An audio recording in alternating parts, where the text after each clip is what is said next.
So good day, everyone. Once again, thank you for inviting me as one of your speaker in your university. So as an aspiring information security professional, you will have a key role to play in the risk management.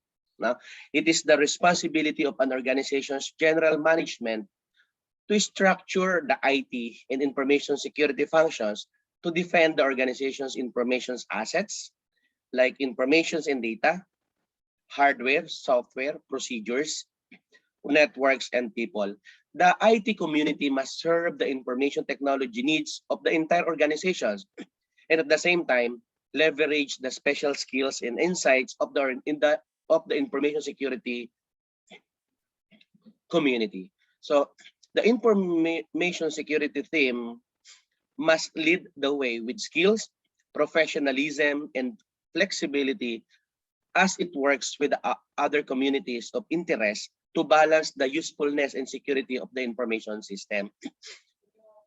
In the early days of information technology, corporations used IT system mainly to gain a definitive advantage over the competitions. Establishing a competitive business model, method, or technique enabled an organizations to provide a product or service that was superior and created a competitive advantage.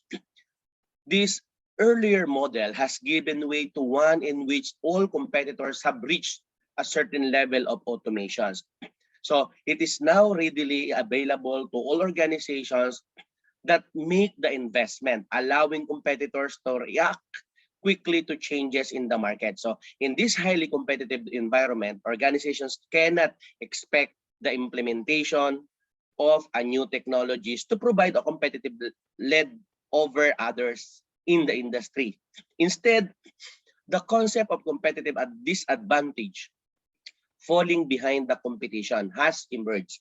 Effective IT-enabled organizations quickly absorb emerging technologies now, not to gain or maintain competitive advantage, but to avoid loss of market share resulting from an inability to maintain the highly responsive services required in today's marketplace. To keep up with the competition, organizations must design and create safe environments in which business processes and procedures can function. And these environments must maintain confidentiality and privacy and assure the integrity of organizational data, objectives that are met via the application of principles of risk management. So these discussions explore a variety of control approaches and follow with a discussion of how control can be categorized. It is also covered the section on maintaining effective controls in the modern IT organizations.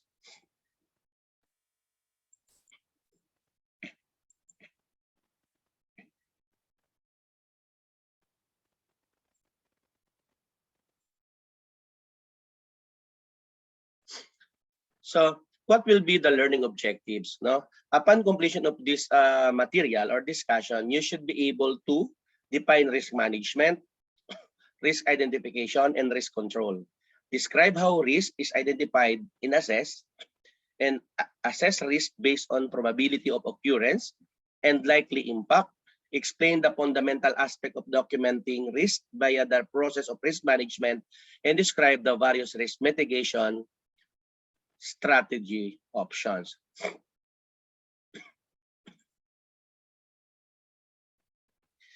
Another is identify the categories that can be used to classify controls, recognize the existing conceptual framework for evaluating risk and control, and formulate a cost-benefit analysis, and describe on how to maintain and perpetuate risk control.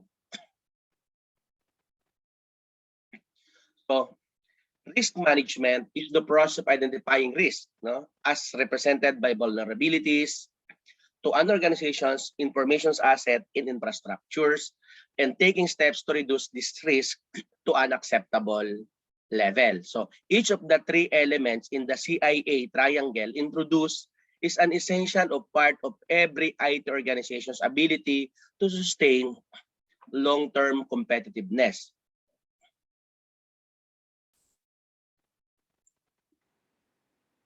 So When an organizations depend on IT-based system to remain viable, information security in the discipline of risk management must become an integral part of the economic basis for making business decisions. So these decisions are based on the trade-offs between the cost of applying information system controls and the benefits realized from the operations of secured, available system. Risk management involves three major undertakings, no? Because we have risk identification, risk assessment, and risk control. So risk identification is the examination and documentation of the security posture of an organization's information technology and the risk it faces. Risk assessment is the determination of the extent to which the organization information's assets are exposed or at risk.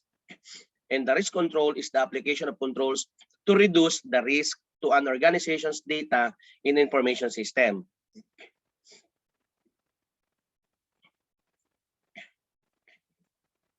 Now, if you consider for a moment that similarities between information security and warfare, no? Information security managers and technicians are the defenders of information. So the many threats are constantly attacking the defenses surrounding information's asset. So defenses are built in layers by placing safeguard upon safeguard. The defenders attempt to prevent, protect, detect, and recover from a seemingly endless series of attacks. Moreover, those defenders are legally prohibited from deploying offensive tactics. So the attackers have no need to expend resources on defense. In order to be victorious, you, a defender, must know yourself and know the enemy. So, number one, as I mentioned, know yourself. First, you must identify, examine, and understand the information and system currently in place within your organization. This is self-evident. So to protect assets, which are defined here as information and the system that use, store, and transmit information, you must know what they are, how they add value to the organization, and to which vulnerabilities they are susceptible. So once you know what you have, you can identify what you are already doing to protect it. Just because a control is in place does not necessarily mean that the asset is protected. Frequently, organizations implement control mechanisms but they neglect the necessary periodic review, revision, and maintenance. So the policies, education, and training programs, and technologies that protect information must be carefully maintained and administered to ensure that they remain effective. Know the enemy. Having identified your organization's asset and weaknesses, you move on to the Sun's choose second step, know the enemy. This means identifying, examining, and understanding the threats facing the organization.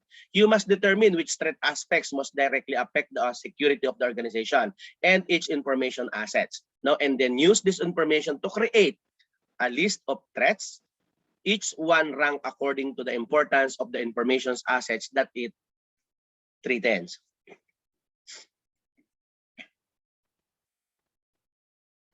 The role of the communities of interest.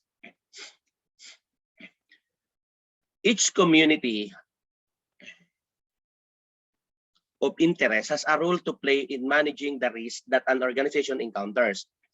Because the members of the information security community best understand the threats and attacks that introduce risk into the organization, they often take a leadership role in addressing risk. So management and users, when properly trained and kept aware of the threats the organization faces, play a part in the early detection and response process.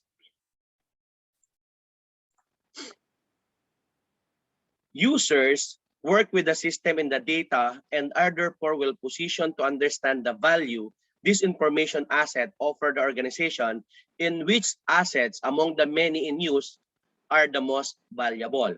So the information technology community of interest must build secure system and operate them safely. So for example, IT operations ensure good backups to control the risk from hard drive failures. So the IT community can provide both valuation and threat perspective to management during the risk management process. And all of the communities of interest must work together to address all level of risk, which range from disasters that can devastate the whole organizations of the smallest employee mistakes. And here are the community interests or are also responsible for the following: evaluate the risk control, determining which control options are cost effective for the organizations,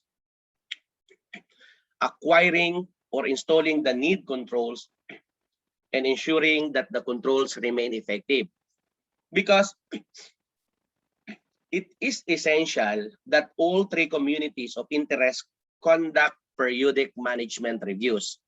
The first focus of management review is asset and inventory. So on a regular basis, management must verify the completeness and accuracy of the asset inventory. So in addition, organization must review and verify the threats to and vulnerabilities in the asset inventory, as well as the current controls and mitigation strategies. They must also review the cost effectiveness of each control and revisit the decision on deployment of controls. Furthermore, managers at all levels must regularly verify the ongoing effectiveness of every control deployed. Let's say, for example,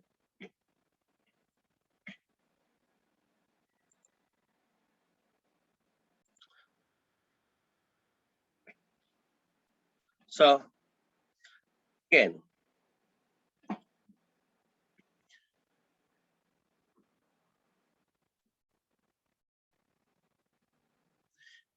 a sales manager might assess control procedures by walking through the office before the workday starts, picking up all the papers from every desk in the sales department. When the workers show up, the manager could inform them that a fire had been simulated and all of their papers destroyed, and that each worker must now follow the disaster recovery procedures to assess the effectiveness of the procedures and suggest corrections. Risk identifications. A risk management strategy requires the informations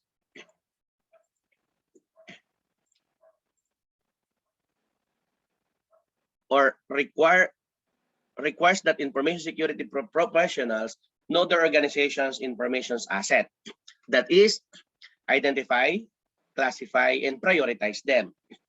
Once the organizational assets have been identified, a threat assessment process identifies and quantifies the risk facing each asset. So as what we have here in our figure 4.2 or 4-2, number one, of course, is the plan and organize the process. Just as with any major information security undertaking, the first step in the risk identification process is to follow your project management principles. You begin by organizing a team, typically consisting of representative of all affected groups. With risk identification, since risk can exist everywhere in the organization, representative will come from every department, from users to managers to IT and InfoSec group. So the process must then be planned out with periodic deliverables, reviews, and representation or presentation to management. So once the project is ready to begin, a meeting like the one Charlie is conducting in the opening case, as what we have actually begin. So tasks are laid out, as assignments made, and timetable discussed. Only then is the organization ready to actually begin the next step, identifying and categorizing asset.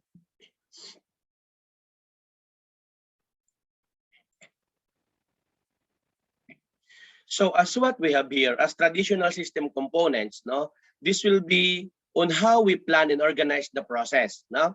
So we have people, no, the procedures, the data, the software, and the hardware. Now, how about the asset identification and inventory?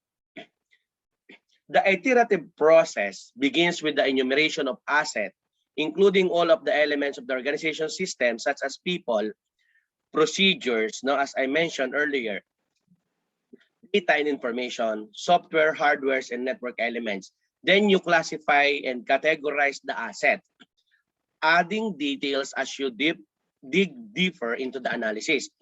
The objective of this process is to establish the relative priority of the assets to the success of the organizations. In this figure, no, we compare the categorization found within as a standard information system for people, procedures, data and information, software and hardware, with those found in an enhanced version, which incorporate risk management and the security system development life cycle, or SDLC approach. So as you can see in the security SDLC risk management categorization include and introduces a number of new subdivisions. No? People comprises employee and non-employees. There are two subcategories of employees, and those who hold trusted rules and have corresponding greater authority and accountability, and other staff who have assignments without special privileges. Non-employee include contractors and consultants, member of the organizations with which the organization has a trust relationship, and strangers. Procedures falls into two categories: IT and business standard procedures, and IT and business sensitive procedures. The business sensitive procedures are those that may enable a threat agent to craft an attack against the organizations, or that have some other content or feature that may introduce risk to the organizations. So one instance of the loss of a sensitive procedure was the theft of the document, for example, a system of your industry or your company.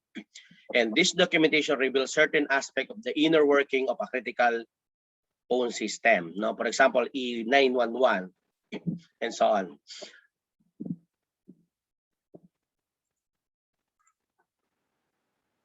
So now, the data components here, or the data component account for the management of information in all its states: transmission, no, processing, storage, of course. And this expanded category solve the problem posed by the term data, which is usually associated with databases and not the full range of modalities of data and information used by a modern organizations. The software components are assigned to one of three categories: the application, operating system, and security components.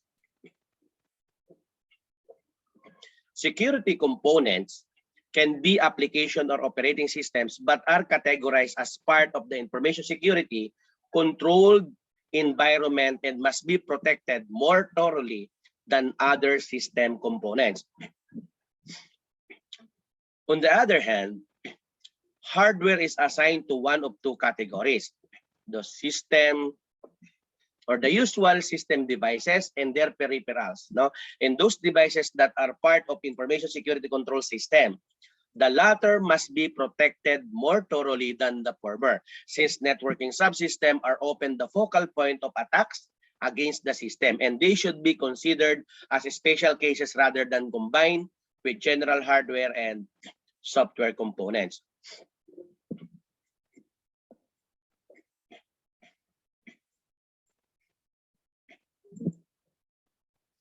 So the next one is the people, procedures, and data asset identifications.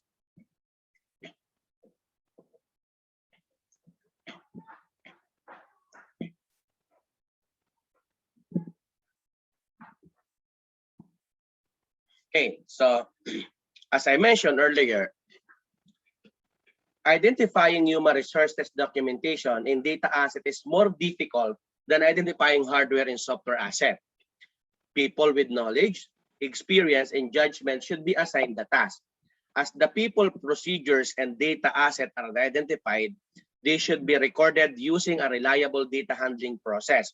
Whatever record-keeping mechanism you use, be sure it has the flexibility to allow the specifications of attributes particular to the type of asset.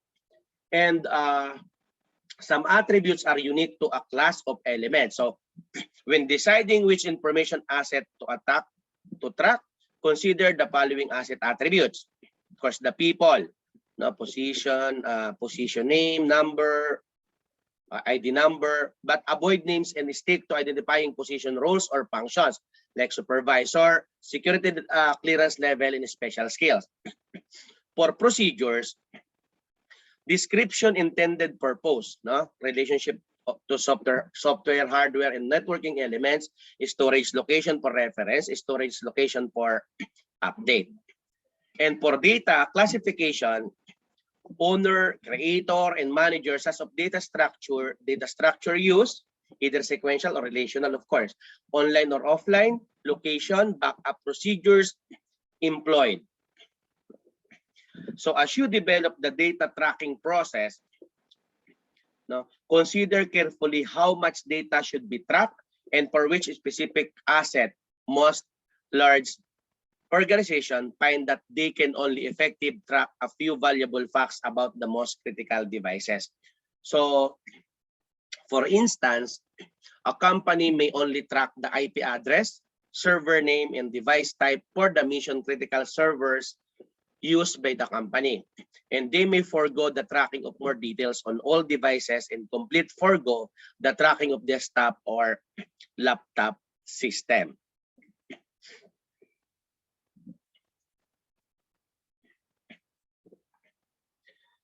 So, again, for the hardware, software, and network asset identifications.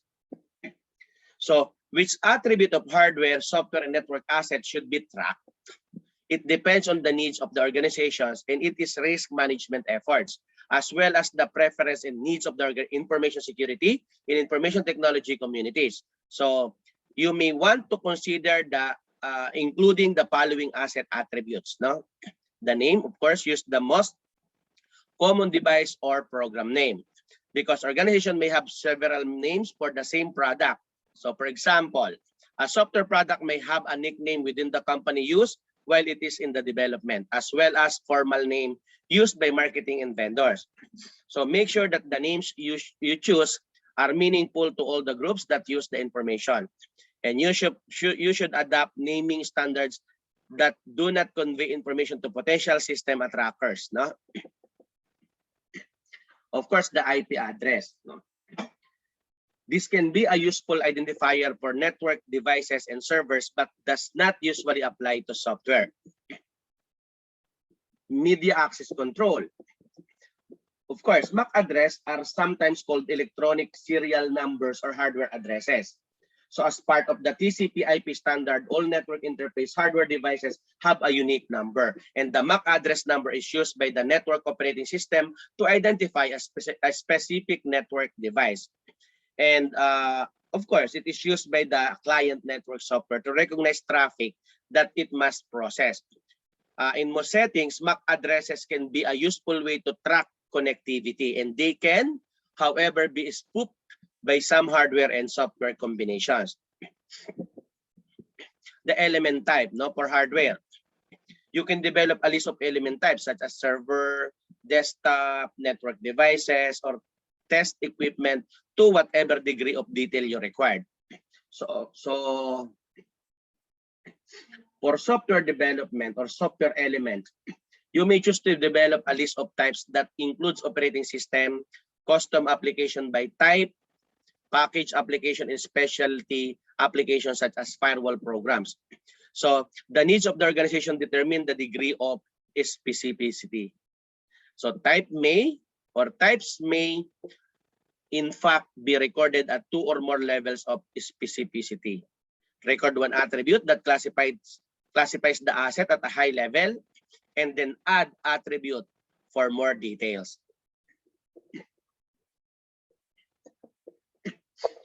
The serial number, no?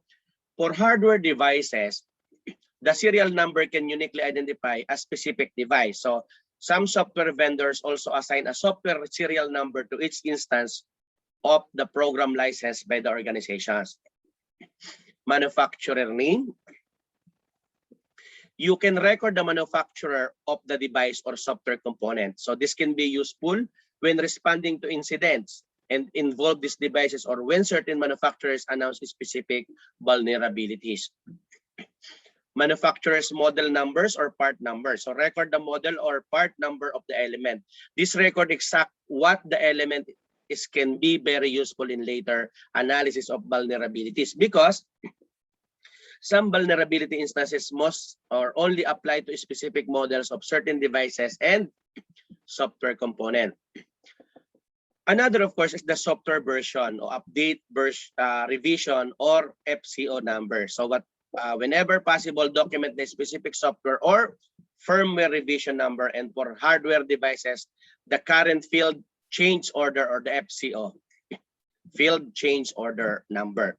So an FCO is an authorization issued by the organizations for the repair, modification, or update of a piece of equipment. And the equipment is not returned to the manufacturer, but it is usually repaired at the customer's location opened by the third party. So document the revision number of the field change order or the FCO is particularly important for networking devices that function mainly by means of the software running of them. So let's say, for example, firewall devices often have 3 versions: an operating system version, a software version, and a basic input-output system or the BIOS, no? Firmware version. So depending on your needs, you may have to track all 3 of those version numbers. The physical location. We need to take note where this element is located physically. This may not apply to software elements, but some organizations have licensed terms that specify where software can be used. The logical location, again, take note where this element can be found on the organization's network, because the logical location is most useful for networking devices and indicates the logical network where the device is connected. And the last one is controlling identity. No?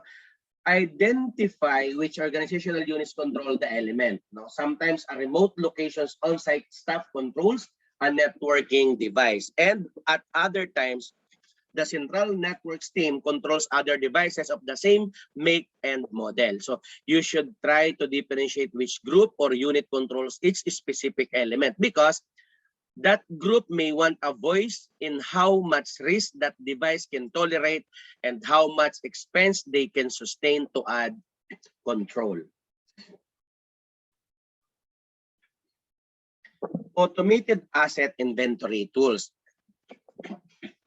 Automated tools can sometimes identify the system elements that make up hardware, software, and network components.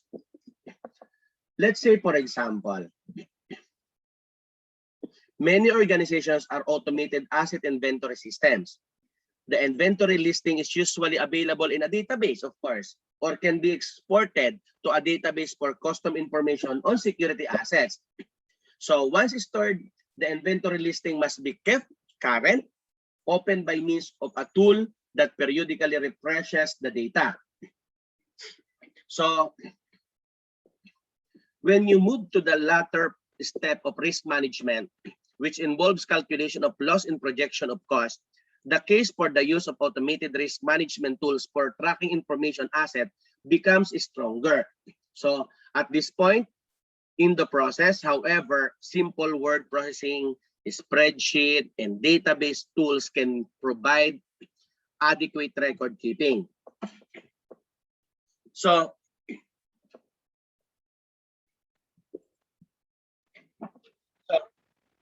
So the data classification and management in corporate and military organizations use a variety of classification schemes. Now, many organizations use a data classification scheme to help secure the confidentiality and integrity of information. The typical information classification scheme has three categories. We have the confidential, internal, and external. Information owners are responsible for classifying the information assets for which they are responsible. At least once a year, information owner must review information classifications to ensure the information is still classified correctly and the appropriate access controls are in place. So the information classifications, of course, as I mentioned, is the confidential, no, or confidentiality. Confidential use for the most sensitive corporate information that must be tightly controlled, even within the company, because access to information with this classification is strictly on a need-to-know basis or as required by the terms of a contract. Information with this classification may also be referred to as sensitive or proprietary. So internal, it is used for all internal information that does not meet the criteria for the confidential category and is to be viewed only by corporate employees, unauthorized contractors, and other third parties. No? How about the external? All information that has been approved by management for public release.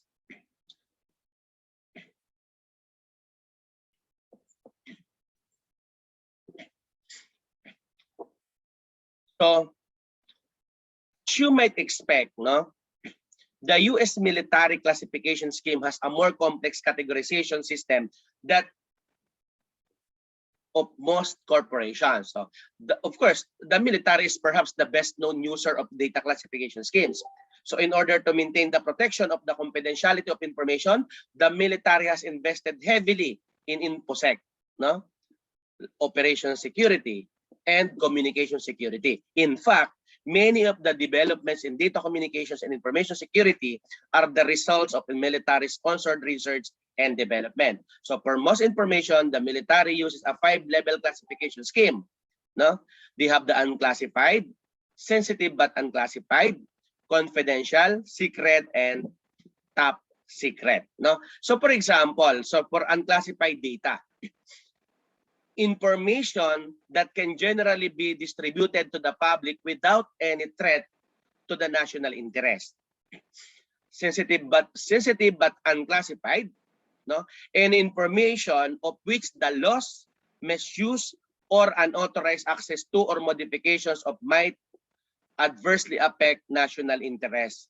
So the conduct of different Department of Defense or national defense programs, or the privacy of personnel and different categories for internal use only, no? Then confidential data. I think we are all familiar with the Data Privacy Act of 2012, no, in our country. Now, the confidential data. Any information or material that unauthorized disclosure of which reasonably could be expected to cause damage to the national security.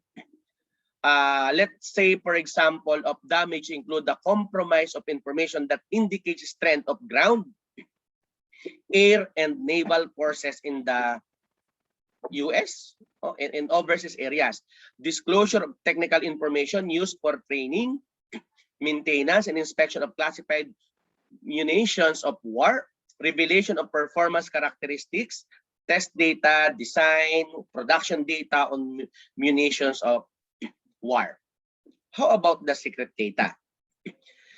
Any information or material that unauthorized disclosure of which reasonably could be expected to cause serious damage to the national security. So, examples of serious damage include disruption of foreign relations significantly affecting the national security, significant impairment of a program or policy directly related to the national security.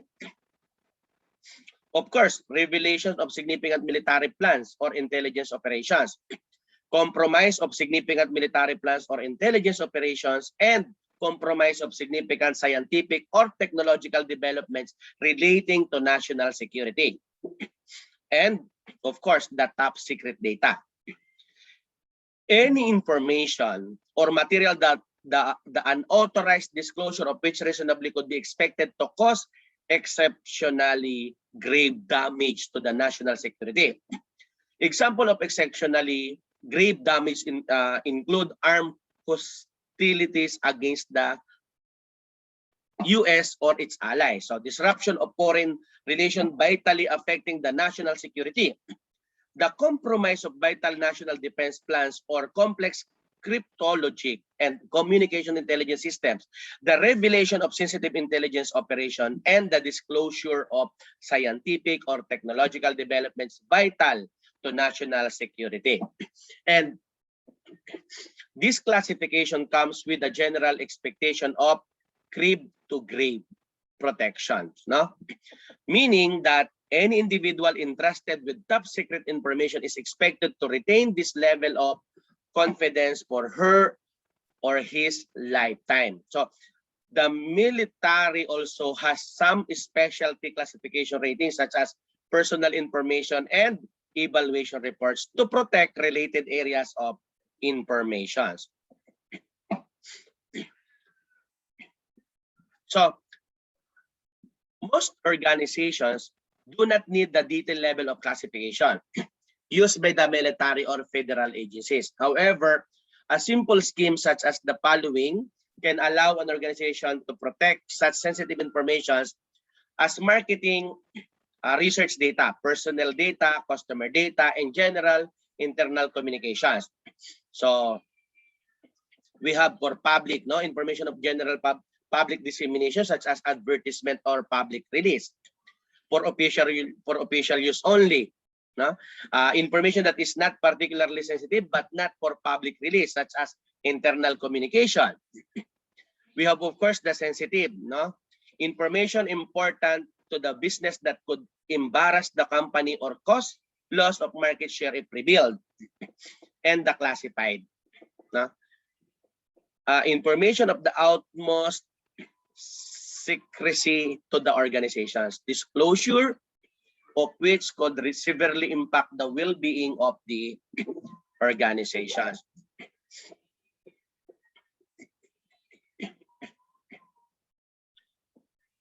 Oh, sorry.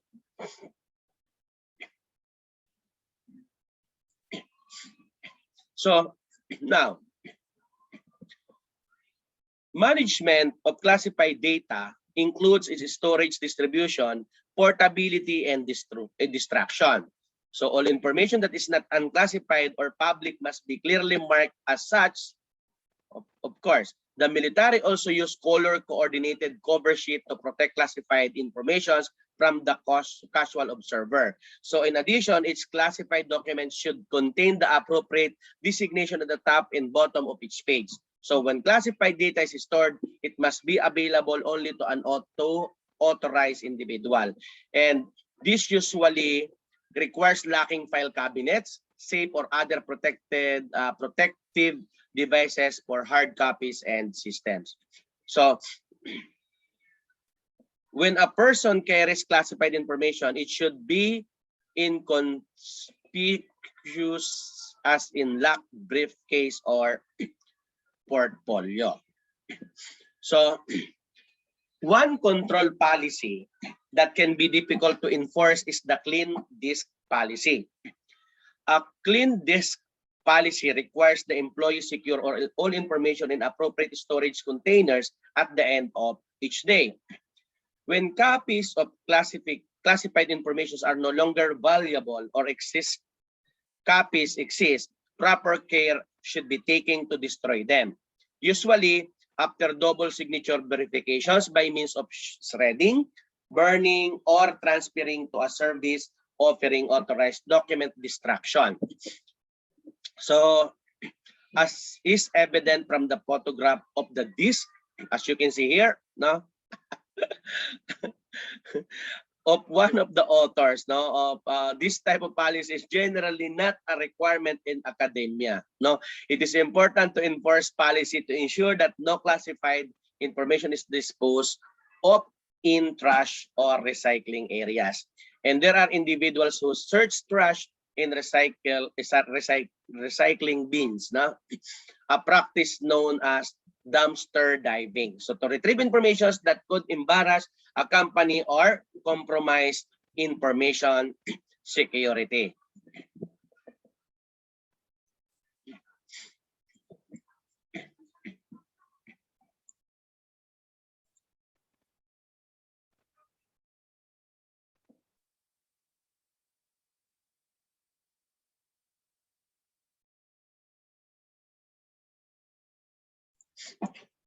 So some organizations further subdivided the categories. No?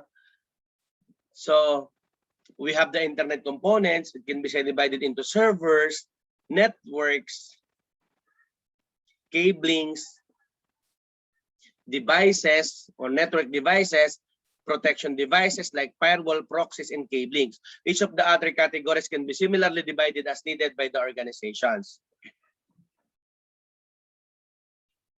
Now, to assign value to information asset for risk assessment purposes, you can pose a number of questions and collect your answers on a worksheet like the one shown here in our figure.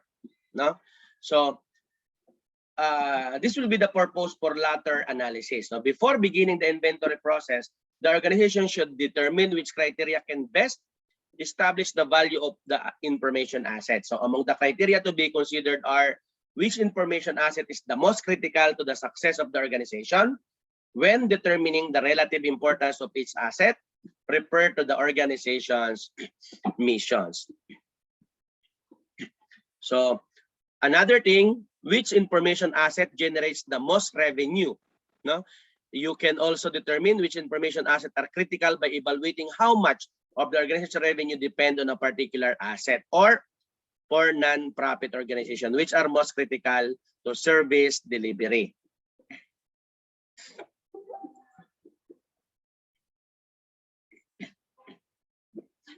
Another, of course, which information asset generates the most profitability, which information asset would be the most expensive to replace, which information asset would be most expensive to protect, and which information asset would most expose the company to liability or embarrassment if revealed. So when it is necessary to calculate, estimate, or derive values for information asset, we need to consider the value retained from the cost of creating the information asset, value retained from past maintenance of the information asset, value implied by the cost of replacing the information, value from providing the information, value incurred from the cost of protecting the information, and value to owner, value of intellectual property, and value to adversaries. And there are likely to be company specific criteria that may add value to the asset evaluation process, and they should be identified, documented, and added to the process. To finalize this step of the information asset identification process, each organization should assign a weight to each asset based on the answers to the chosen questions. Now, so once the inventory and value assessment are complete, you can prioritize each asset using a straightforward process known as weighted factor analysis. And in this process, each information asset is assigned a score for each of the asset, or assign a score for each of a set of assigned critical factor.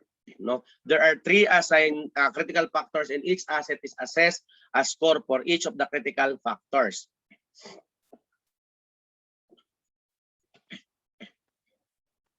So what we have here, no, the information asset, we have the criteria 1, impact to revenue, criteria 2, impact to profitability, and criteria 3, impact to public image. And we have here the weighted score.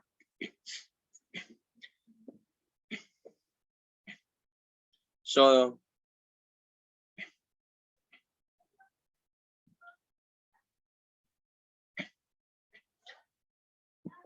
it shows that the customer ordered via SSL, no, inbound data flow is the most important asset on this worksheet with a weighted score of 100. So as you can see here, and that the EDE document set 2, no, this one, because supplier fulfillment advice, so inbound is the least critical with a score of 41. So this one, the set to supplier fulfillment advice inbound. So identifying and prioritizing threats.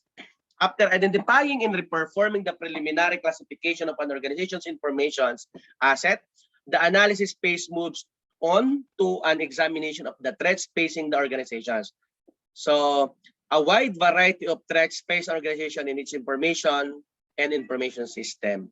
So the realistic threats must be investigated further while the unimportant threats are set aside. So if you assume every threat can and will attack every information asset, the project scope quickly becomes so complex it overwhelms the ability to plan. And the threats to information security that we have here, no, each of the threats from this table must be examined to assess its potential to endanger the organization. And this examination is known as threat assessment. No?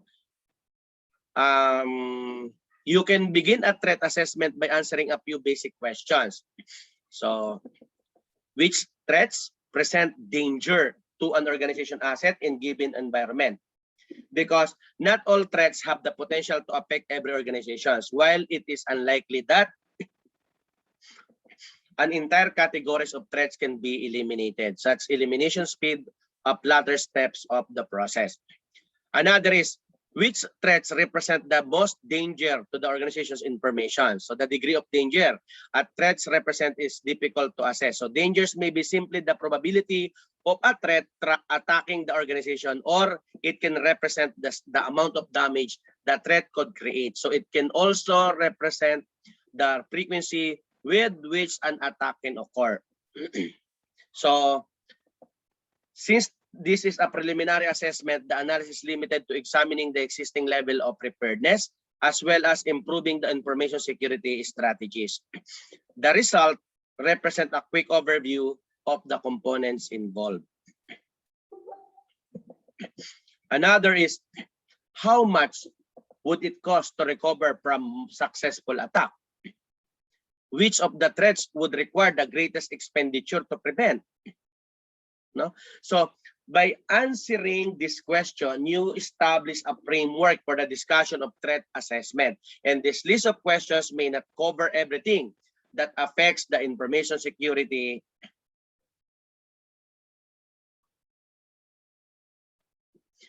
threat assessment. No?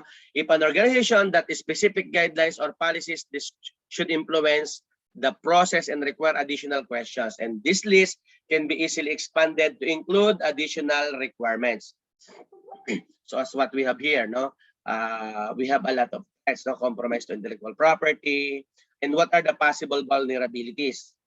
No, the trespass, forces of nature, human error or failure, information extortion, missing inadequate or incomplete controls, missing inadequate or incomplete organizational policy planning, quality of service deviation from service providers, sabotage, software attacks, technical hardware failures, software failures or errors, technological obsolescence, and theft.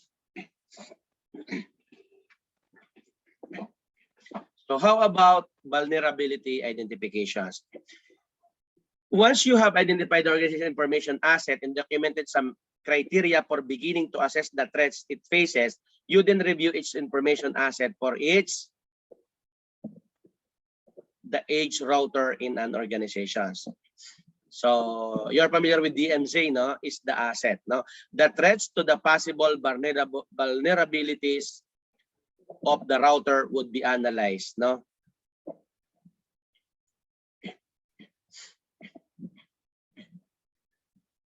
So again, this will be the major stage of risk assessment.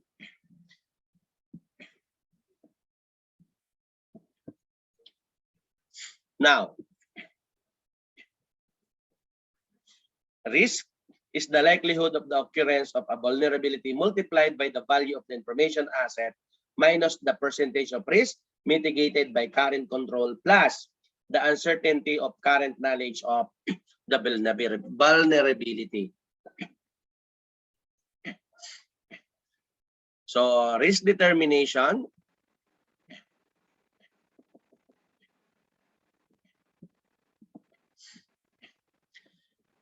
for the purpose of relative risk assessment, risk equals likelihood of vulnerability occurrence times value minus percentage risk already controlled plus an element of uncertainty, no? Then identify possible controls. So for each threat and its associated vulnerabilities that have residual risk, you must create a preliminary list of potential controls. Residual risk is the risk to the information asset that remains even after the application of controls. There are three categories of controls, right? The policies, programs, and technologies. So policies are documents that specify an organization's approach to security. And there are four types of security policies: general security policies, program security policies, issued specific policies, and system specific policies.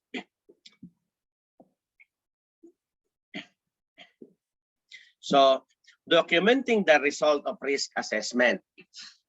By the end of the risk assessment process, you probably have in hand long list of information asset with data about each item. Okay, so the goal so far has been to identify the information asset that have specific vulnerabilities and list them. So rank according to those most needing protection and preparing the list. So you collected and preserved a wealth of factual information about the assets, the threats they face, and the vulnerabilities they expose. So you should also have collected some information about the control that are already in place. So the final summaries document is the rank vulnerability risk worksheet, a sample of which, of course, review the worksheet on similarities of the weight factor analysis, and the worksheet organize the asset impact, no vulnerability, risk rating factor. And you may be surprised that the most pressing risk in the vulnerable mail server, even though the information asset represented by the customer service email has an impact rating of only 5 or 55. No, the relatively high likelihood of a hardware failure makes it in the most pressing problems.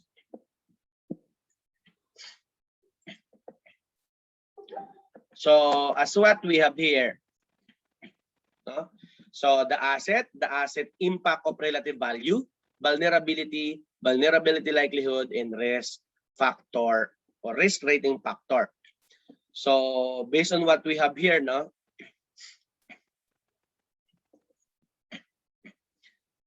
this will be the rank vulnerability risk worksheet.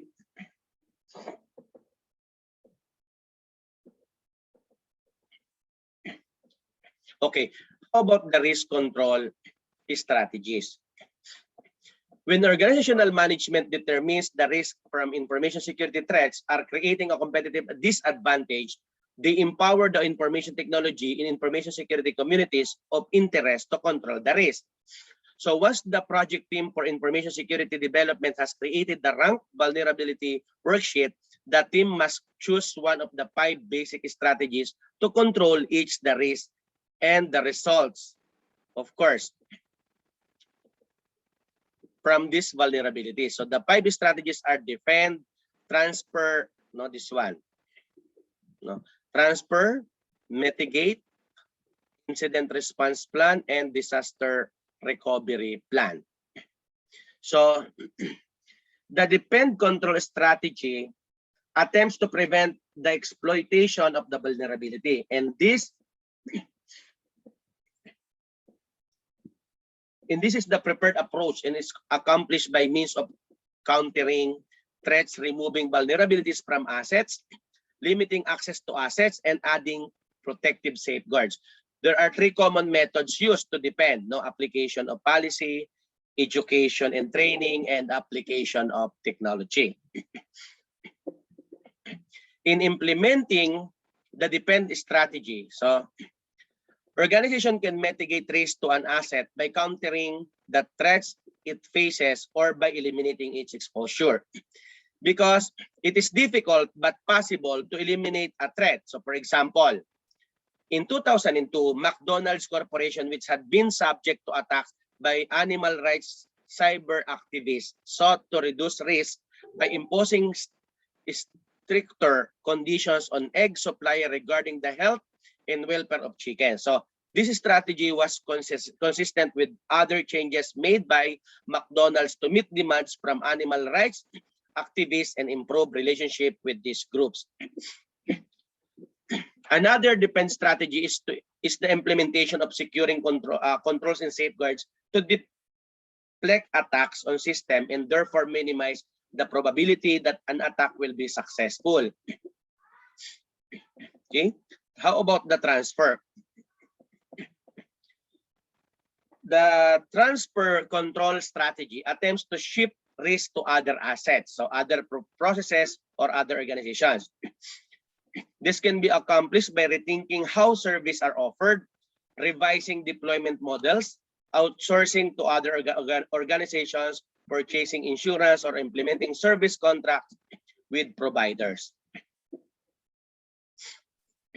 Mitigate. So the mitigate control strategy attempts to reduce the impact caused by the exploitation of vulnerability through planning and preparation. So this approach requires creation of three types of plans: the incident response plan, the disaster recovery plan, and the business continuity plan. Each of these plans depend on the ability to detect and respond to an attack as quickly as possible and relies on the quality of the other plans. So mitigation begins with the early detection that an attack is in progress and quick, efficient, and effective response. The incident response plan. So the action of an organization can and perhaps should take while an incident is in progress should be specified in a document called the incident response or the IR plan. The IR plan provides answer to questions victims might pose in the midst of an accident, such as what do I do? What do I do now? No? Let's say, for example, a system administrator may notice that someone is copying information from the server without authorizations, signaling violation of policy by a potential hacker or unauthorized employee. So what should the administrator do first? Whom should he or she contact? No, what should he or she document? So the IR plan supplies the answers. No, in the event of a serious virus or worm outbreak, the IR plan can be used to assess the likelihood of imminent damage and to inform key decision makers in the various communities of interest: IT, information security, organization management, and users. The IR plan also enables the organization to take coordinated action that is either predefined in specific or ad hoc and reactive. So the disaster recovery plan. The most common of the mitigation procedure is the disaster recovery plan or the DR plan. Although media backup strategies are an integral part of the DR plan, the overall program includes the entire spectrum of activities used to recover from an incident. So the disaster recovery plan can include strategies to limit losses before and during the disaster. And these strategies are fully deployed once the disaster has stopped. No? DR plan usually include all preparations for the recovery process, strategies to limit losses during the disaster, and detailed steps to follow when the smoke clears and dust settles or the flood waters recede.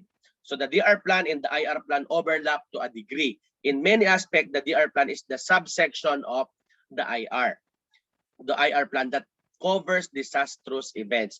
The IR plan is also flexible enough to be useful in situations that are near disasters, but that is still require coordinated planned action.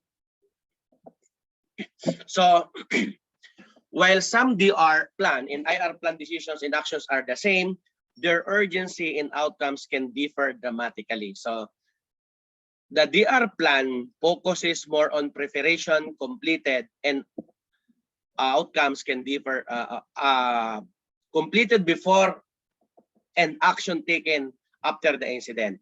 Whereas the IR plan focuses on intelligence gathering, information analysis, coordinated decision making, and urgent concrete actions. How about the business continuity plan? The BC plan is the most strategic and long-term of the three plans. Now, it encompasses the continuation of business activities if a catastrophic event occurs, such as loss of an entire database, building, or operation center. So the business continuity plan includes planning the steps necessary to ensure the continuation of the organization when the scope or scale of a disaster exceeds the ability of the DR plan to restore operations. And this include preparation step for activation of secondary data center, hot sites, or business recovery sites, which in this system enable the organization to continue operations with minimal disruption of service. No, many companies offer DR service as a contingency against disaster events such as fires, floods, earthquakes, and most natural disasters. So how about the access control strategy? Accept. So the accept control strategy is the choice to do nothing to protect a vulnerability and to accept the outcome of its exploitation. No, this may or may not be conscious business decision. The only industry recognized valid use of this strategy occurs when the organization has done the following: no, determine the level of risk, assess the probability of attack, estimated the potential damage that could occur from attacks, perform thorough cost-benefit analysis, evaluated control using appropriate type of feasibility, and decided that the particular functions, service, or informations or asset did not justify the cost of protection. And this strategy is based on the conclusion that the cost of protecting an asset does not justify the security expenditure.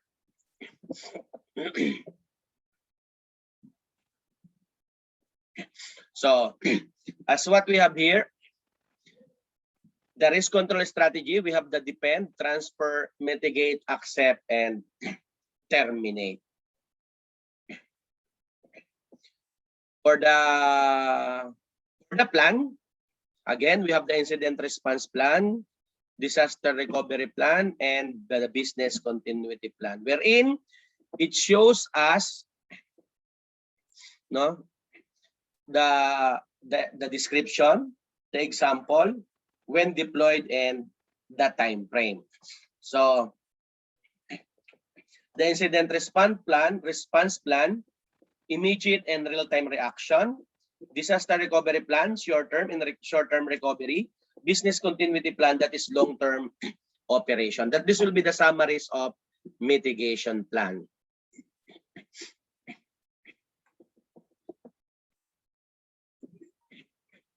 So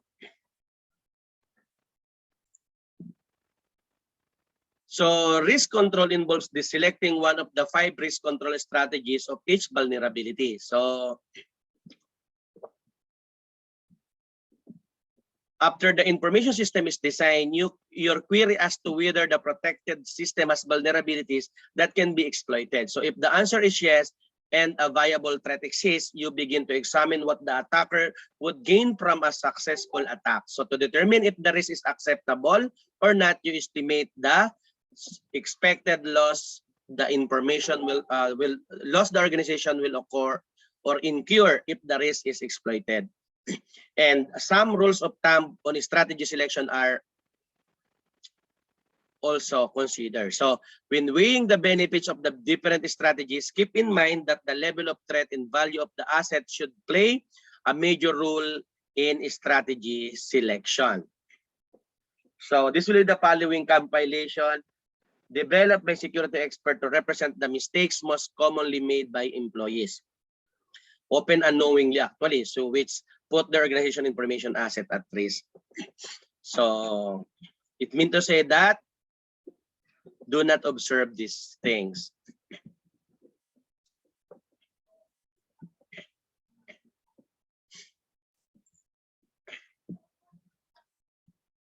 So the feasibility studies, now we are all familiar with this. Now, before deciding on the strategy, either defend, transfer, mitigate, accept, or terminate. So for a specific vulnerability, the organization must explore all the economic and non-economic consequences of the vulnerability facing the information asset. And this is an attempt to answer the questions, what are the actual and perceived advantages of implementing a control as opposed to the actual and perceived advantages of implementing the control. So again, no, there are a number of ways to determine the advantage of a specific control. So there are also many methods an organization can use to identify the disadvantages of a specific control. So the following section also cover the more commonly used techniques for making these choices. So we need to take note that some of these techniques use dollar expenses and saving implied from economic cost avoidance, and other use non-economic feasibility criteria. And cost avoidance is the process of preventing the financial impact of an incident by implementing a control.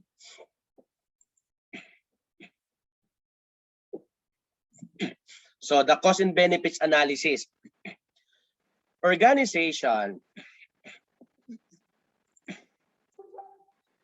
must consider the economic feasibility of implementing information security controls in safeguard. So while a number of alternatives for solving a problem may exist, they may not all have the same economic feasibility.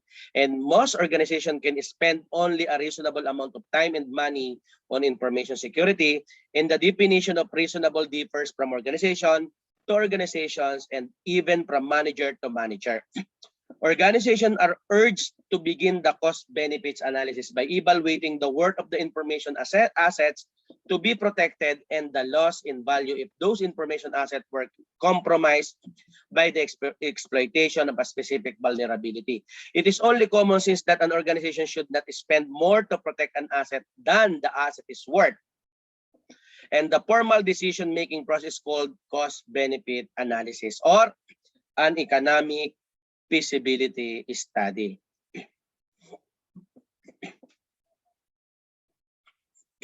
Of course, benefit is the value that an organization realizes by using controls to prevent losses associated with a specific vulnerability. So the amount of benefit is usually determined by valuing the information asset or asset exposed by the vulnerability, and then determining how much of that value is at risk and how much risk there is for the asset. So a benefit may be expressed as a reduction in the annualized loss expectancy, which is defined, of course, in some other available journals and textbooks. So asset valuation is a process for assigning financial value or worth to each information asset. Some argue that it is virtually impossible to determine the true value of information and information bearing assets. So perhaps this is one reason why insurance underwriters currently have no definitive valuable tables for assigning worth to information assets. So the value of information differs within organization and between organizations depending both on the characteristic of the information and the perceived value of that information. And much of the work of assigning value to asset can draw an information asset inventory, an assessment that was prepared for the risk identification process described, of course, in the valuation of assets, which involves estimation of real and perceived costs associated with design, development, installation, maintenance, protection, recovery, and defense against litigations. Na?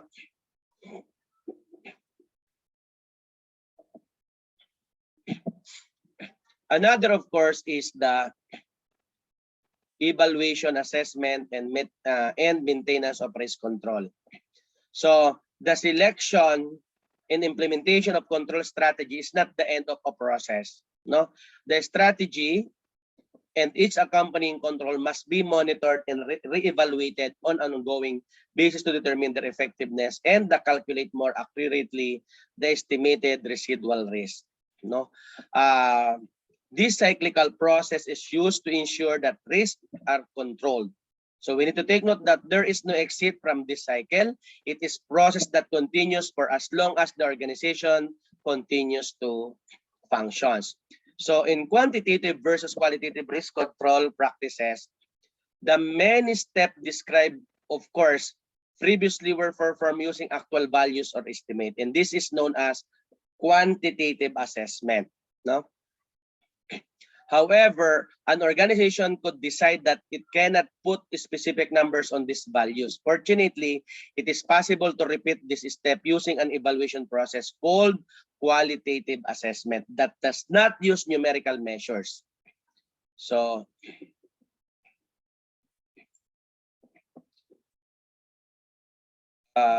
this will be the sample of risk control cycle. So identification, identify information asset, prepare draft vulnerability worksheet, develop control strategy and plan, and so on and so forth.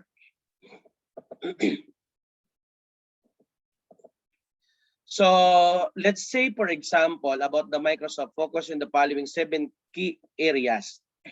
No, for home users, no, use antivirus software, no. Strong password, verify your software security settings, no, update product security, build personal firewalls, back up early and often, no, and protect against power surges and loss. So for small businesses, Microsoft recommends the following. So protect desktop and laptops. No?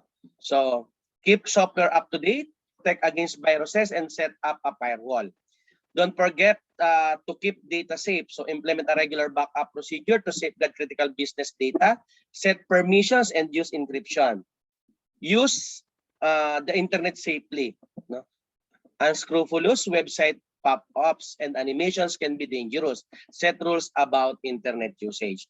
Protect the network. No, remote network access is a security risk you should closely monitor. No, use a strong password and be especially cautious about wireless network. Protect servers. No, servers are the network's command center. Protect your servers. Secure business applications. No, make sure that software critical to your business operation is fully secure around the clock. And manage desktop and laptops from the server. So without a stringent administrative procedure in place, security measures may be unintentionally jeopardized by the users. And this will be the law. No? In support of security efforts, Microsoft offers the 10 immutable laws of security. No? And this will be the 10 security immutable laws of security, as I mentioned.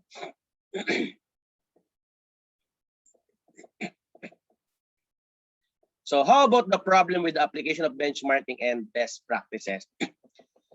The biggest problem, no, with benchmarking and best practice information security is that organizations don't talk to each other.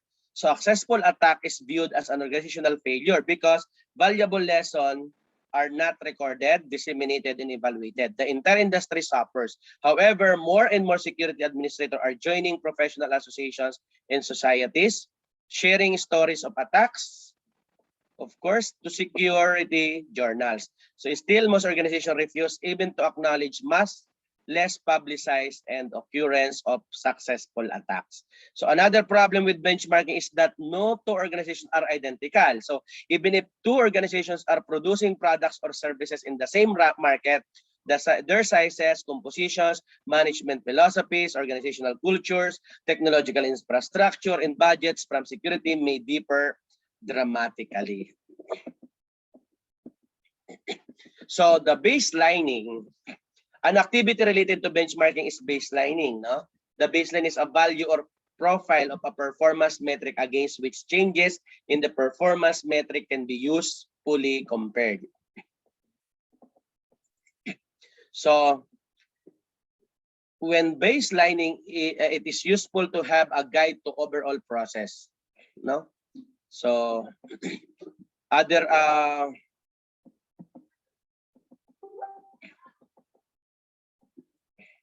of course, the operational feasibility. No, it is the analysis addresses several key areas not covered in the other feasibility measure. The operational feasibility analysis examine user acceptance and support, management acceptance and support, and other overall requirements of the organization stakeholders. The operational feasibility is also known as behavioral feasibility because it measures the behavior of users.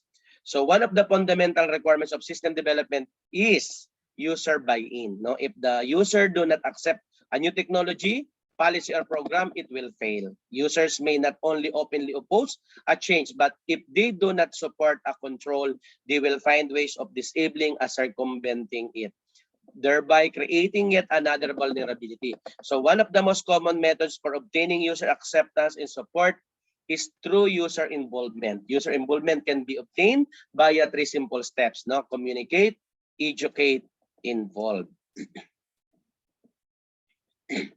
The technical feasibility. So in addition to the economic costs and benefits of proposed controls, the project team must also consider the technical feasibilities of their design implementation. No?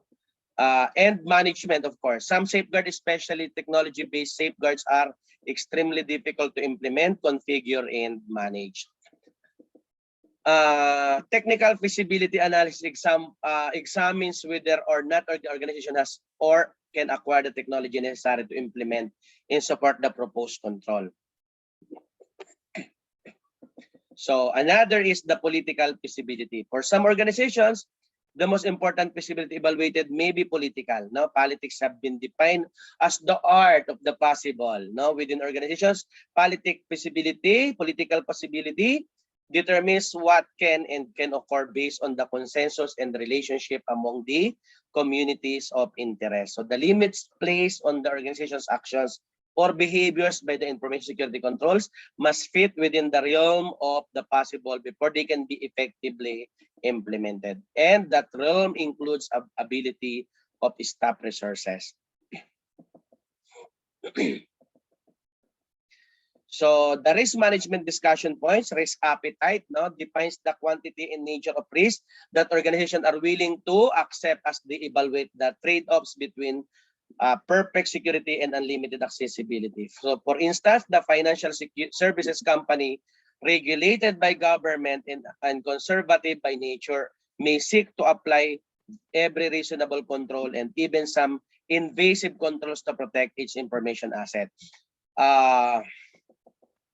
Other non-regulated organizations may also be conservative by nature, seeking to avoid the negative publicity associated with the perceived loss of integrity from the exploitation of vulnerability. Residual risk. Even when vulnerabilities have been controlled as much as possible, there is often still some risk that has not been completely removed, shifted, or planned for. So the remainder is called residual risk. So to express it another way, residual risk is combined functions of a threat less the effect of threat reducing safeguards, vulnerability less the effect of vulnerability reducing safeguards, and an asset less the effect of asset value reducing safeguards. So the significance of residual risk must be judged within the context of the organizations. Then documenting the results. The result of risk assessment activities can be delivered in a number of ways. No? A report on a systematic approach to risk control, or a project-based risk assessment, or a topic-specific risk assessment. When the organization is pursuing an overall risk management program, it requires a systematic report that enumerates the opportunities for controlling risk. And this report documents a series of proposed controls, each of which has been justified by one or more feasibility or rationalization approaches. A minimum, each information asset threat FAIR should have a documented control strategy that clearly identifies the residual risk remaining after the proposed strategy has been executed. So furthermore, each control strategy should articulate which of the four fundamental risk reducing approaches will be used or how they might be combined and how that should justify the findings of references, the feasibility studies, and additional preparatory work for project management should be included where available. So this will be the sample residual risk.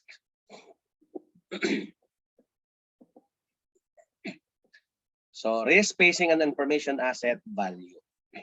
And this will be the total risk facing an asset.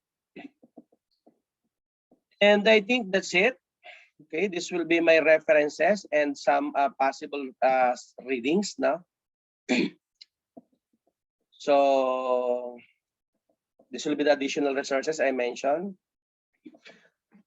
So again, risk management examine and document the current information technology security being used in an organization. So it is the process of identifying vulnerabilities in an organization's information system and taking carefully reasoned steps to assure the confidentiality, integrity, and availability of all components in the information system. A key component of risk management strategy is the identification, classification, and prioritization of the organization's information asset. The human resources, documentation, and data information asset of an organization are more difficult to identify and document than tangible assets such as hardware and software. After identifying and performing a preliminary classification of information asset, that threats facing an organization should be examined. And there are 14 categories of threats to information security. To fully understand each threat and the impact it can have on the organization, each identified threat must be examined through a threat assessment process. The goal of risk assessment is the assignment of a risk rating or score that represent the relative risk for a specific vulnerability on the specific information asset. Once the vulnerabilities are identified and ranked, the organization must choose a strategy to control the risk resulting from these vulnerabilities. And the 5 control strategies are defend, transfer, mitigate, access, and avoid. The economic feasibility study determines the cost associated with protecting an asset. The formal documentation process of feasibility is called a cost-benefit analysis. Again, benchmarking is an alternative method to the economic feasibility analysis that seeks out and studies the practices used in other organizations that produce the result desired in an organization. So the goal of the information security is to reduce residual risk, the amount of risk unaccounted for after the application of controls and other risk management strategies to an acceptable level. So that's it. Thank you. And I hope I would share to you the risk management in information security. Thank you, everyone, and Godspeed po.